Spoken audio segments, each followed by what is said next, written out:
Hello, आप सबको जय मसीह की। आज फिर सुबह हम मिल रहे हैं, भेंट कर रहे हैं, परमेश्वर का धन्यवाद करते हैं। और महान परमेश्वर आज फिर हमें जीवित रखा, जीवितों के बीच में रखा और मौका दिया कि हम फिर परमेश्वर की महिमा में जुट जाएं और परमेश्वर की महिमा को देखें। तो आज हम परमेश्वर की महिमा को फिर से देखने जा रहे हैं और महान परमेश्वर हमारे जीवन में बहुत कुछ करने जा रहे हैं। प्रभु का धन्यवाद करते हैं कि प्रभु हम सबों को एक अवसर फिर से दिए हैं। आइए हम सीधे वचन की ओर चलते हैं, यानी कि जिस प्रकार से हम कहानी और उसके बाद संदेश, ये दोनों के मिक्स तरीके से हम समझते हैं कि हमें आज जीवन में क्या करना है। अब तक हमने बहुत सारी बातों को देखा है, बहुत सारे तरीके को हमने समझा है कि जिससे कि परमेश्वर हमसे चाहते हैं कि हम परमेश्वर के नाम से अपने बंधन से छुटकारा पा जाएं, अपने रोग से छुटकारा पा जाएं, अपनी मुसीबत से छुटकारा पा जाएं। उसका नाना प्रकार से हमें तरीके से परमेश्वर हमें समझाया है।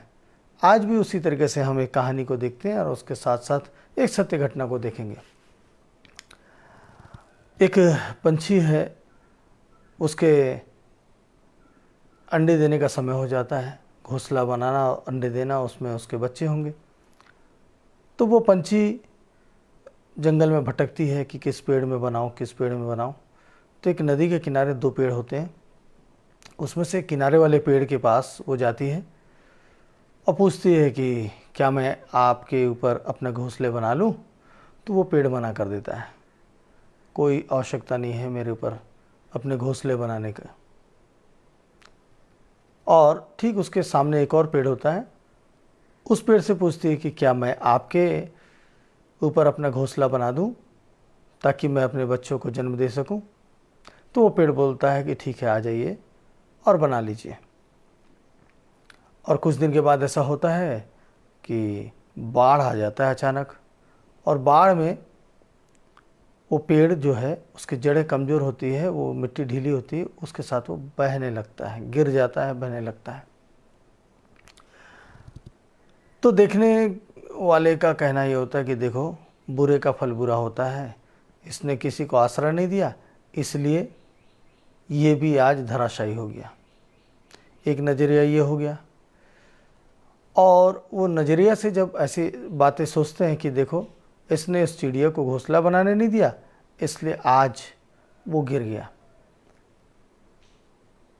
लेकिन जब वो पेड़ बोलता है कि बहन, मुझे पता था कि मेरे जड़ें कमज़ोर हो गई हैं, मैं कभी भी धराशायी हो सकता हूँ।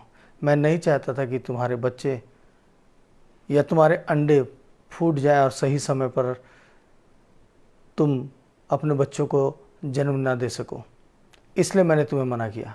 सोच विचार का फ़र्क है, देखिए। तो तुरंत उस पंछी को भी क्या विचार आया होगा। पहले तो उसने बोला कि देखो कितना घमंडी पेड़ है, इसने मुझे घोंसला बनाने नहीं दिया, और घोंसला बनाने नहीं देने के कारण उसके ऊपर विपत्ति आ गई, वो धराशायी हो गया। ये अपने अपने सोच के फ़र्क है। अंदर में क्या हो रहा है वो आप और मैं जानते हैं। हमारे चरित्र में हमारे सामने हम क्या पेश करते हैं वो हम जानते हैं, और हमारे अंदर क्या होता है हम जानते हैं। लेकिन समझने वाला अपने तरीके से समझता है, वो आपको किस नज़रिए से देख रहा है और किस नज़रिए से आपको समझने का प्रयास करता है, ये दोनों में अंतर होता है। ऐसे ही बाइबल में एक चरित्र है जिसको हम देखने जा रहे हैं। वो चरित्र है, एक नामान व्यक्ति है, वो कोढ़ से शुद्ध किया जाता है। अब नामान व्यक्ति एक बहुत बड़ा सेनापति होता है, बहुत बड़ा सेनापति और प्रतिष्ठित पुरुष था। और वो क्या है कि एक युद्ध में जाते हैं, और वहाँ से क्या है, आरामी लोग दल बांधकर इस्राएल के देश में जाकर वहाँ से एक छोटी लड़की बंदी बनाकर ले आते हैं। और वो लड़की जो है, वो नामान की जो है सेनापति की क्या करती है, सेवा करती थी।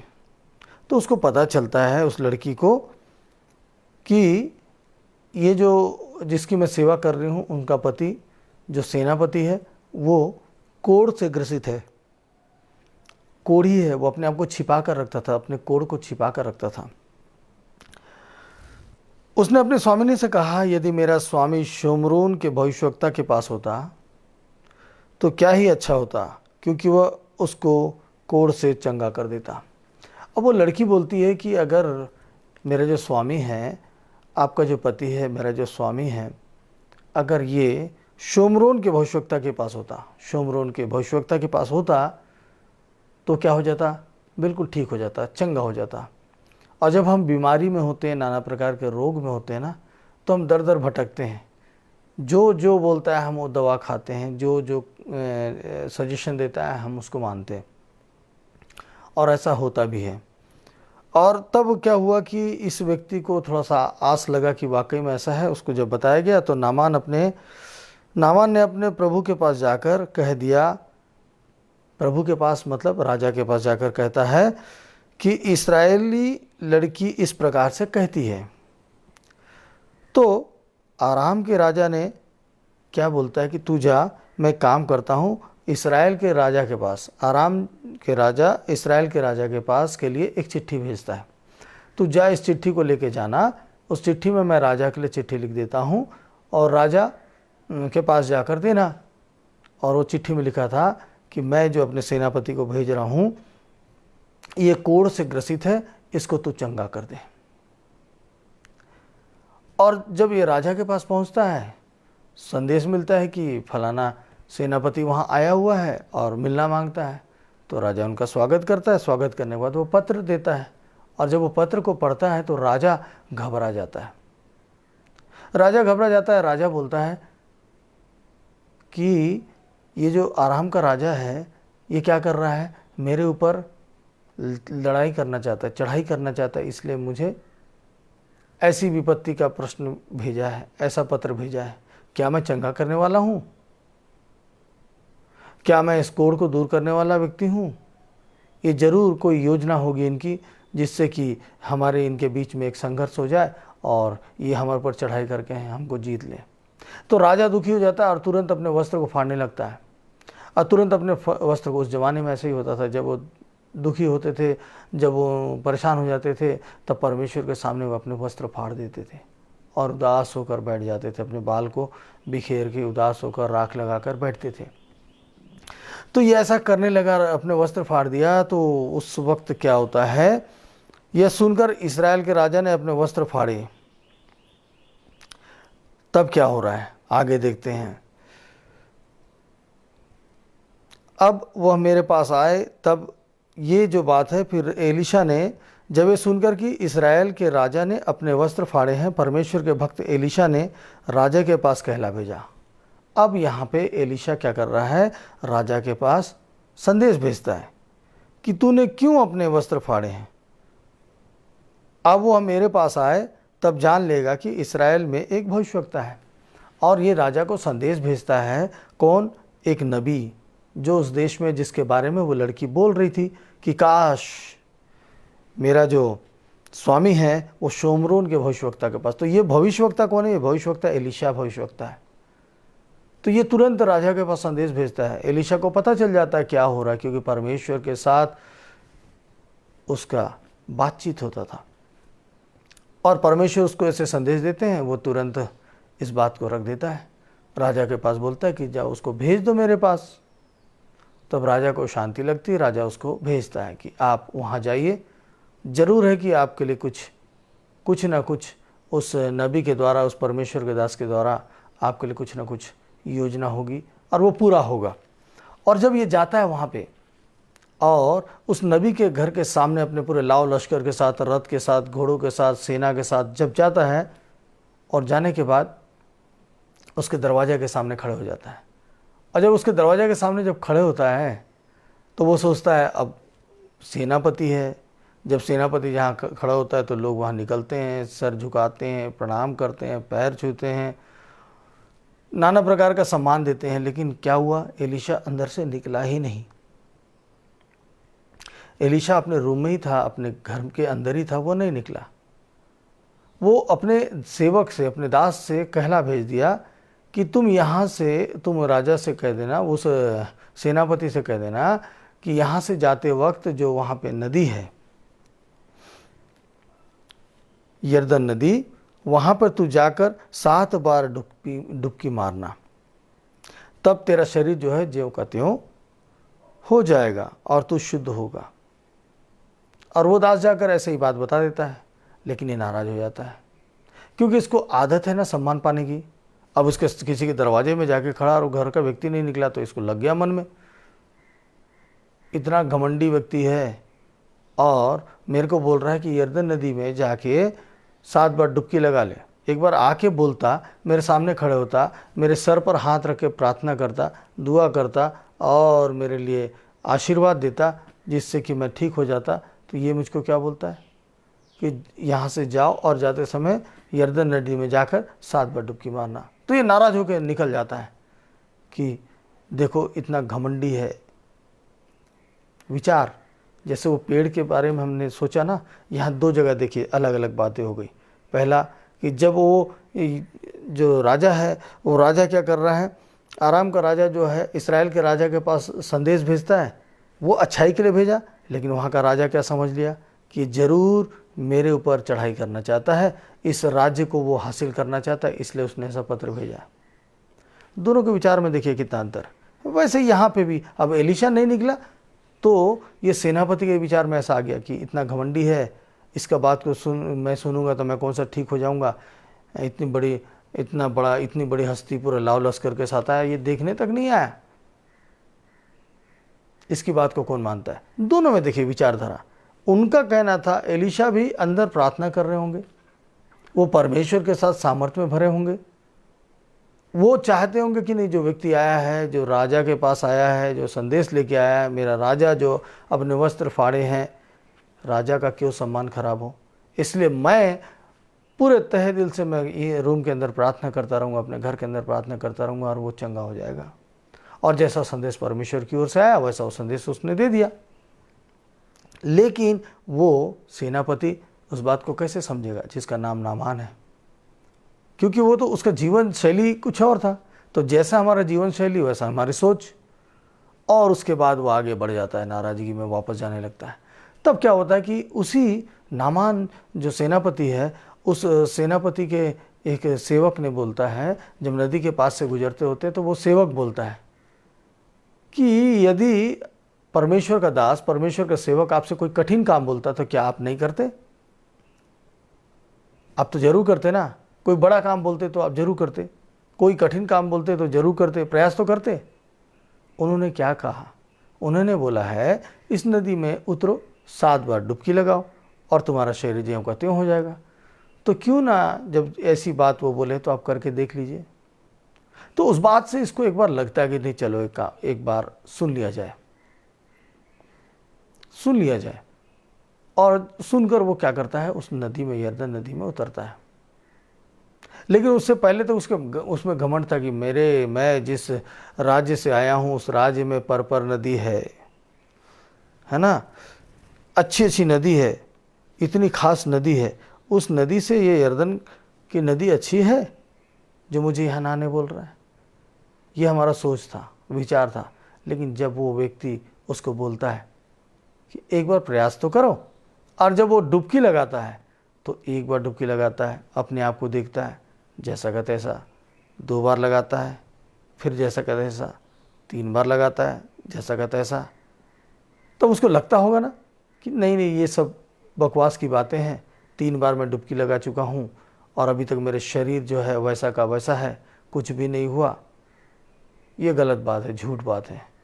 तो ज़रूर है कि उसका जो सेवक उनको ये बात बोला था नदी में उतरने के लिए, वो फिर से बोला होगा, आप पूरे 7 बार तो करके देखिए। तो ये फिर जो नामान है, ये उन बातों को सोच कर बोलता है चलो जब मैं 3 बार 4 बार कर चुका हूँ तो 7 बार पूरा क्यों ना कर लूँ डुबकी। और जब वो 6 बार भी करता है तो देखता है जैसा का वैसा। अब उसको आशा नहीं होती है, वो निराशा में होता है कि मैं किसकी बात सुन लिया, वो छोटी सी लड़की की बात सुन लिया, उसकी बातों में मैं आकर राजा से पत्र भी लिखा लिया और मैं यहाँ पे ये काम को करने भी आ गया। जो रोग छिपाया जाता है, क्योंकि उस ज़माने में कोढ़ी व्यक्ति को नियम था कि गांव से बाहर कर दिया जाता था, उनके अलग से घर बनाया जाता था, अशुद्ध माना जाता था। वो अशुद्ध व्यक्ति, कोढ़ से ग्रसित व्यक्ति जो अपने आप को छिपाया हुआ था, अब वो उजागर हो गया उसका कोढ़। अब उसके जीवन में ऐसी बातें आ गई कि यहाँ से जाने के बाद सामाजिक बातों के कारण उसको शायद निकाला जा सकता था, उसको उस राज्य के किनारे कोने में डाला जा सकता था, भले वो शूरवीर क्यों नहीं था। लेकिन जब वो निराश हो गया, हताश हो गया कि अब तो सब लोग जान चुके हैं, मेरी बीमारी को सब जान चुके हैं और अब मैं अछूत इंसान बन गया हूँ, चलो 7वीं बार भी डुबकी लगाता हूँ। और जब वो 7वीं बार डुबकी लगा रहा था तब उस परमेश्वर की ओर ताक भी रहा था कि अब की बार मैं जब इस नदी से बाहर आऊँगा तो ज़रूर है कि जब मैं बाहर आने के बाद मैं अशुद्ध व्यक्ति कहलाऊँगा, लोग मुझसे दूर जाएंगे। लेकिन 7वीं बार डुबकी मारने के बाद जब बाहर आता है तो उसका शरीर नए बालक के समान कोमल, बिल्कुल नया, बिल्कुल एकदम साफ शुद्ध हो जाता है, सारा कोढ़ चला जाता है और वो आश्चर्यचकित हो जाता है। 7वीं बार डुबकी मारने के बाद जो अपने आप को देखता है तो वो उछल जाता है, खुश हो जाता है, आनंद से भर जाता है क्योंकि उसके कोढ़ चले जाते हैं। अगर वो 6 बार डुबकी लगाने के बाद वापस निकल जाता तो क्या उसकी ये बीमारी चली जाती? क्या ये रोग से शुद्ध होता? नहीं होता। ऐसे हमारे जीवन में कई सारी बीमारी, कई सारे रोग हैं। हम लगातार प्रार्थना करते हैं और कुछ उत्तर नहीं मिलता होता है तो हम क्या करते हैं? हार जाते हैं। फिर नए दरवाजे को खटखटाते हैं, फिर नए दरवाजे के पास जाते हैं कि शायद इनके साथ प्रार्थना करने से कुछ नहीं हो सकता, शायद उनके साथ प्रार्थना करने से शायद कुछ होगा, शायद वहाँ से जाने से कुछ होगा, शायद इस दरवाजे में नहीं उस दरवाजे में जाता हूँ, इस फाटक में नहीं उस फाटक में जाता हूँ, यहाँ मत्था नहीं टेकता वहाँ टेकता हूँ। लेकिन परमेश्वर जिस बात को बोलता है कि विश्वास करो, भरोसा करो, अगर वैसा करते तो, और वो नामान कोढ़ी आज एक शुद्ध व्यक्ति बनकर वो तुरंत निकलता है और सीधे वापस कहाँ जाता है? उसी एलीशा के दरवाजे में चले जाता है, जिस दरवाजे से वो उदास होके, नाराज होके निकल के चला गया था, उस दरवाजे में जाके खड़े हो जाता है। क्या चाहता है? वो भेंट देना चाहता है। और एलीशा क्या बोलता है कि मुझे तेरे भेंट नहीं चाहिए, नहीं चाहिए, मैं तेरे भेंट के लिए नहीं, मेरे परमेश्वर की महिमा के लिए मैंने प्रार्थना की और तू चंगा हो गया, अब तू चला जाकर देख। और उस व्यक्ति को तब पता चलता है, तो सोच का विचार का बात है। उस पंछी के हिसाब से अगर हम सोचते, उस पेड़ के बारे में जैसे हमने शुरुआत में सोचा, तो वो घोंसला बनाने नहीं दिया, वो किसी को घोंसला बनाने नहीं देता था, तो उसको घमंडी पेड़ बोल दिया गया। लेकिन उसकी हकीकत ये थी कि उसकी जड़ें मजबूत नहीं थी, वो गिरने पे था, उसको मालूम था कि मैं कभी भी धराशायी हो सकता हूँ। ऐसे ही हमारे जीवन में हम कभी भी धराशायी होने वाले होते हैं। हमारा जीवन का चरित्र हमारा अलग होता है। हम किसी को जब समझाते हैं, बोलते हैं, वो बात को अपने नज़रिए से समझता है। हम जब परमेश्वर की वचनों के बातों को बोलते हैं, वो समझने वाला अपने फ़ायदे के अनुसार समझता है। अगर वो व्यक्ति, जैसे आज हम जिस वचन का प्रचार कर रहे हैं, इस वचन के तरीके से अगर ग्रहण कर ले, तो क्या वो चंगा नहीं हो सकता है? क्या उसके जीवन में बदलाव नहीं आ सकता है? क्या उसके जीवन के दुख दूर नहीं हो सकते हैं? लेकिन वो अपने दिमाग से, अपने विचार से सोचकर इस बात को करना चाहता है। और सोच तो हमेशा अपने नजरिए से होता है ना, और जो संदेश होता है वो परमेश्वर की ओर से होता है। तो अगर हम संदेश को संदेश की तरीके से सुनेंगे, परमेश्वर की आज्ञा की तरीके से सुनेंगे और वैसा करेंगे ना, तो हमारे जीवन में बदलाव आएगा। हाँ, ये जरूर बात है कि अगर 7 बार बोले तो 6 बार तक हम फेल होंगे, लेकिन 7वीं बार का इंतजार करना पड़ेगा, हमको काम पूरा करना पड़ेगा। परमेश्वर ने बोला विश्वास करके प्रार्थना कर, भोर को उठ, घुटने टेक, स्तुति कर, महिमा कर, मैं तेरे जीवन को संभाल लूँगा। तो परमेश्वर करता है, वो करेगा। और ये पवित्र शास्त्र गवाह है कि जितनों ने ऐसा किया उनके जीवन में बदलाव आ गया। बीमारी है, कुछ तो कारण होगा उसका, रोग है, कुछ तो कारण होगा उसका, समस्या है, कुछ तो कारण होगा उसका। हर चीज़ परमेश्वर की महिमा के लिए होती है हमारे जीवन में, ताकि हम परमेश्वर की सच्चाई को जान सकें, हम परमेश्वर की सच्चाई को जान सकें। और ये सच्चाई है, हम परमेश्वर के निकटता में जाएं और बात को समझें, अपने नज़रिए से नहीं। जो संदेश हमको मिलता है उस संदेश को उस संदेश के समान समझें और उस आदेश का पालन करें कि आज परमेश्वर हमसे क्या बातें करे, क्या आदेश दे रहे हैं। तो परमेश्वर का संदेश है ये, आदेश है ये कि उस पर विश्वास करो। अपने नज़रिए से नहीं, परमेश्वर के संदेश के नज़रिए से समझो कि आज वो परमेश्वर हमारे लिए क्या दिया है। अगर परमेश्वर का दास, कोई भी दास हो, अगर कुछ संदेश दे रहा है, पवित्र शास्त्र से बता रहा है, तो उसमें कुछ तो सच्चाई होगी। हम उसमें से ढूंढ लें कि आज या कल या परसों कौन से संदेश में हमारे लिए संदेश था जिसको हमने सुनकर बोल दिया था कि ये मेरे लिए संदेश था। तो जब मेरे लिए संदेश था तो क्यों ना उसका पालन करें। इसलिए आज इस बात को समझ लें कि हम अपने नज़रिए से नहीं, अपने मन से, अपने दिल से, अपनी आत्मा से इस बात को समझें और परमेश्वर के सामने घुटने टेक लें। उस जरूर है कि हमारी समस्या को, हमारे रोग को, हमारी बीमारी को, हमारे दुख को, हमारी तकलीफ को दूर करेगा। मैं विश्वास करता हूं कि आप विश्वास करते हैं। मैं विश्वास करता हूं कि मेरी बहुत बड़ी बड़ी समस्या है जिसका समाधान कोई नहीं कर सकता, वो परमेश्वर करने जा रहा है। क्या आप विश्वास करते हैं? तो आज तैयार हो जाइए। हाँ, आप और हम मिलकर प्रार्थना कर रहे हैं। आज हम देखेंगे उस परमेश्वर की महिमा को। अब तक हम हारे हैं क्योंकि 6 बार डुबकी लगाए थे। आज 7वीं डुबकी मारने की समय आ गई है, घड़ी आ गई है। 7वीं डुबकी मारने का समय आ गया है, घड़ी आ गया है, वक्त आ गया है। आइए 7वीं डुबकी पे चलते हैं, प्रार्थना करते हैं। सामर्थी पिता परमेश्वर, आदर और महिमा के योग्य पिता परमेश्वर, दया करने वाले प्रभु, एक बार फिर प्रभु आपने हमसे बातें किया है। प्रभु एक बेहतर तरीके से आपने समझाया है। प्रभु हर व्यक्ति जो जिसमें ढलता है वो उसी आधार पर सोचता और समझता है। एक राजा पिता परमेश्वर अपने सेनापति के चंगाई के लिए पत्र लिखता है और पिता परमेश्वर दूसरा राजा उसको दूसरे नज़रिए से देखकर समझता है। एक व्यक्ति चंगा होने के लिए एक दास के घर के सामने खड़ा होता है और जब वो दास नहीं निकलता है तो उसके मन में दूसरे विचार आता है। ऐसा ही है पिता हमारा जीवन कि हम हमेशा अलग नज़रिए से देखते हैं, लेकिन उसके भीतर में क्या चलता होता है हमें नहीं पता होता है। प्रभु हमारे मन के भीतर में क्या चल रहा है सिर्फ आप जानते हैं और कोई नहीं जानता है। हमारा मन, हमारा हृदय, हमारा दिल दुखित है, रो रहा है, हम थक गए हैं, हम हार गए हैं, लेकिन हमें मालूम है कि हमारी 7वीं डुबकी आपके पास है। मेरे प्रभु, आज हम जितने लोग इस प्रार्थना को कर रहे हैं या इस वीडियो को जब भी जो देखता है पिता और साथ में शामिल होता है, प्रार्थना करता है मेरे प्रभु, तो उसके जीवन में बदलाव आ जाना चाहिए। प्रभु उसके जीवन में चंगाई आ जाना चाहिए। प्रभु जी, जब वो व्यक्ति जो कोढ़ जिसका इलाज आज भी पूर्ण रूप से संभव नहीं है, सिर्फ उस नदी पर जाकर 7 बार डुबकी मारने से चंगा हो गया, बिना दवाई, बिना कुछ किए, क्या हमारे जीवन में ऐसा नहीं होगा? हमारे जीवन में भी होगा।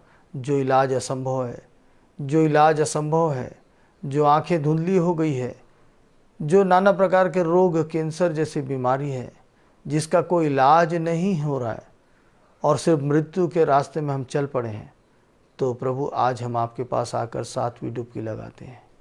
अपने पापों की क्षमा मांगने वाले 7वीं डुबकी, हमारे बुराई को हम आपके सामने रखते हैं और ये 7 बात प्रभु जी, 7वीं बात, हर बात पिता परमेश्वर हम गिनते जाएं, पाप को गिने, श्राप को गिने, बुराई को गिने, ऐसे 6 और 7 बुराई चीज़ें जो हमारे जीवन में दिखती जाती है, हम उसको अपने शरीर से धोते चले जाएं, क्योंकि हमारे लिए वो यर्दन आप हो पिता परमेश्वर।